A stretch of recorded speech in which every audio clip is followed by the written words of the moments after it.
तो hello traders, welcome back to your channel trading university. तो traders, आज की इस वीडियो में हम लोग बात करेंगे आईपीओ के बारे में, और जो कि है बंसल वायर लिमिटेड आईपीओ के बारे में। देखिए, ये अभी लॉन्च नहीं हुआ है, ऑलमोस्ट ये 3 जून को ही लॉन्च होगा। तो चलिए इस वीडियो को स्टार्ट करते हैं, समझते हैं क्या इसमें पैसा लॉन्ग टर्म लिस्टिंग गेन के लिए लगाना चाहिए कि नहीं लगाना चाहिए। देखिए, ये दिसंबर 1985 को ये कंपनी रजिस्टर्ड हुई थी, ठीक है। और Bansal wire industry limited stainless steel wire manufacturing company, ठीक है। ये एक मैन्युफैक्चरिंग कंपनी है जो स्टेनलेस स्टील को मैन्युफैक्चर करती है। The company operate in 3 major segment: high carbon steel, low carbon steel wire, mild steel wire, means low carbon steel wire मतलब mild steel wire, and stainless steel wire, ठीक है। The company makes over 3,000 different types of steel wire product ranging in size from very thin to very thick. They have more than 5,000 customers in different industries which help them to company grows. ठीक है, तो इनके पास 3,000 के different product है जिनका customer base है 5,000 customer, इनके different countries में बेस्ड है। तो ये भाई बहुत ही शानदार ये चीज़ है, ये जो मैं पढ़ा हूँ बहुत ही शानदार चीज़ है। तो ये मुझको एक कॉन्फिडेंस दे रही कि हाँ, इसमें कुछ तो किया जा सकता है। To reduce risks, the company doesn't rely too much on the customer or any type of customer. They use a pricing model that help them to deal with the changes in material cost. ठीक है, चलिए, ठीक है, ये customer dependent नहीं है। अभी क्या प्राइसिंग मॉडल है ये देखते हैं आगे। The company has a presence across India and operates in over 50 countries through a product export, solidifying its position as a key player in the global market। ठीक है, तो ये बहुत बड़ी बात है। इनके जो इंडिया के अलावा ये 50 कंट्रियों में काम करते हैं, एक्सपोर्ट करते हैं, तो काफ़ी ग्लोबल इनका फैला हुआ है। The company export product to over 50 country. It has 14 global representative covering Bangladesh, Brazil, France, Germany, Israel, Italy, Netherland, South Korea and etcetera. जो आपका ये प्रोडक्ट का इनका टर्नओवर है वो है अगर 47% CAGR, ठीक है, इन लास्ट 3 फिजिकल्स है ईयर। तो ठीक है, एक्सपोर्ट से काफ़ी ज़्यादा ये लोग प्रोडक्ट को एक्सपोर्ट करते हैं। इनका टोटल रेवेन्यू है जो वो 47% ही कंट्रीब्यूट करता है एक्सपोर्ट का। The company has 4 manufacturing unit in Mohan Nagar, Loni industrial area, Ghaziabad and Bahadurganj, Jhansa, Haryana.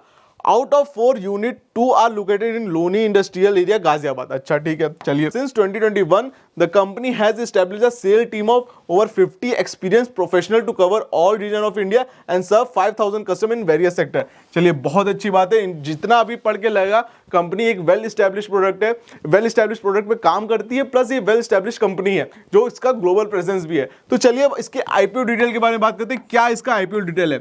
IPO detail इसका है जुलाई 3 को ये लॉन्च हुई है, और जुलाई जो इसका आईपीओ डेट है जुलाई 3 को ये ओपन होगा और जुलाई 5 तक ये ओपन रहेगा।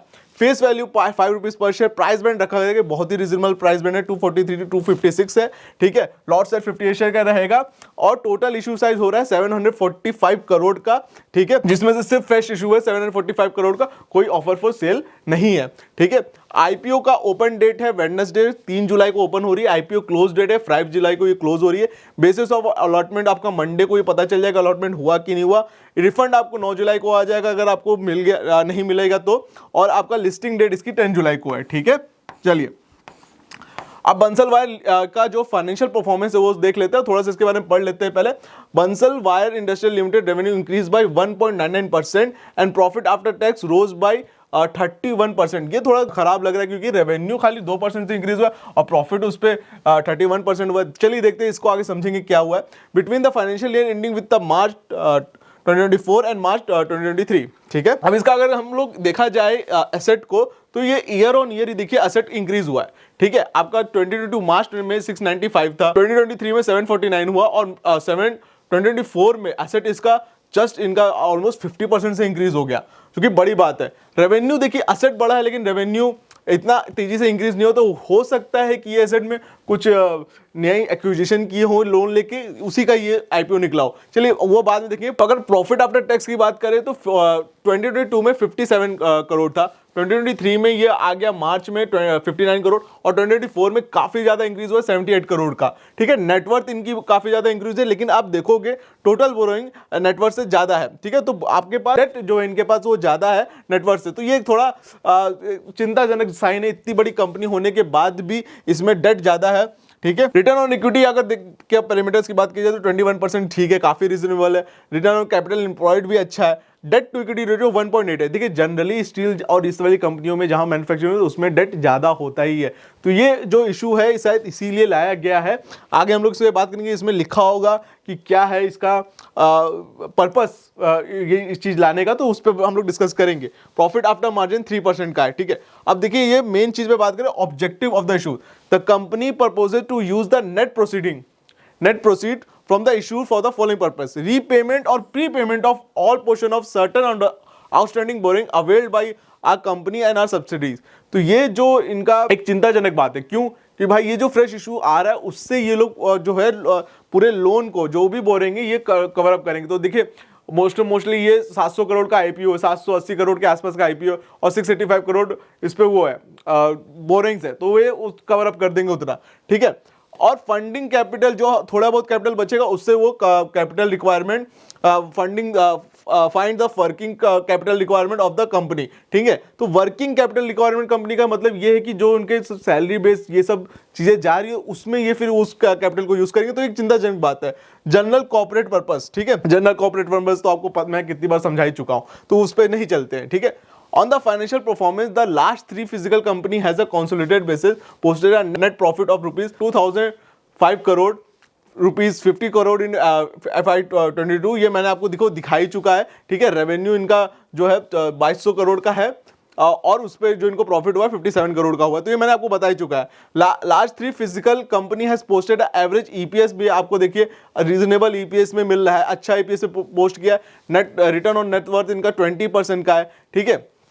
तो चीजें इनकी काफी स्टेबल है, लेकिन ये जो इसमें जो इन्होंने आईपीओ निकाला है इसका मेन रीजन इनको बोरोइंग खत्म करनी है, तो वो मेरे थोड़े वो हो रहा है, ठीक है। तो अब इसमें इन्वेस्टमेंट स्ट्रेटेजी क्या होगी, देखिए company is operating in a highly competitive and fragmented segment of metal wire. तो यहाँ पे तो भाई कंपटीशन बहुत ज्यादा है, सारी कंपनियां टाटा स्टील देखिए सब पे काम करती हैं। It has posted steady growth in top and bottom line for the reported period. Post IPO reduce डेब्ट will help in improving its bottom line. Based on FY24 earning, the issue appear aggressively priced. Well-informed investor may park fund for the long term। अब देखिए जो ये pricing लाए हैं 225 और 234 रुपए पे, ये एग्रेसिवली प्राइस्ड है और भले ही कंपनी ने अच्छे रिजल्ट पोस्ट किए, पर ये जो इनका आईपीओ लाने का मकसद है, फ्रेश इशू लाने का मकसद है, उससे इनको बोरिंग करना है। तो मैं एडवाइस करूंगा इसमें आप लॉन्ग टर्म या के लिए सोचिए तब आपको, लेकिन लिस्टिंग गेन के लिए मत सोचिए। लिस्टिंग गेन के लिए हो सकता है ये मतलब इंक्रीज हो, बट आई थिंक कि लिस्टिंग गेन के लिए ये चीजें सही नहीं रहेंगी। हो सकता है इसका इतना डिमांड ना चले, तो आप इसको करेक्शन आने पे तो इसको देख सकते हैं आप टेक्निकल लेवल पे, ठीक है। अगर उसके लिए आपको वीडियो बनानी होगी तो मैं बताऊंगा, आप मेरे जितने भी टेक्निकल एनालिसिस की वीडियो आप देख सकते हो, उससे आप फाइंड आउट कर सकते हैं लेवल, ठीक है। बट इसको आप अवॉइड करिए तो ज़्यादा ही बेटर है, क्योंकि इसमें थोड़ा रिस्की लग रहा है मुझको मामला। तो आई होप दोस्तों आपको वीडियो इंटरेस्टिंग लगी होगी। एंड अगर आपके पास डीमैट अकाउंट नहीं तो लिंक डिस्क्रिप्शन बॉक्स में मैंने दे रखी है, आप वहां से जाके ओपन करा सकते हैं डीमैट अकाउंट। एंड इस वीडियो को आप ज़्यादा से ज़्यादा शेयर करिए ताकि लोगों को ये अवेयरनेस मिले। आज के लिए इस वीडियो में इतना ही, हम लोग मिलते हैं अपने नेक्स्ट वीडियो में।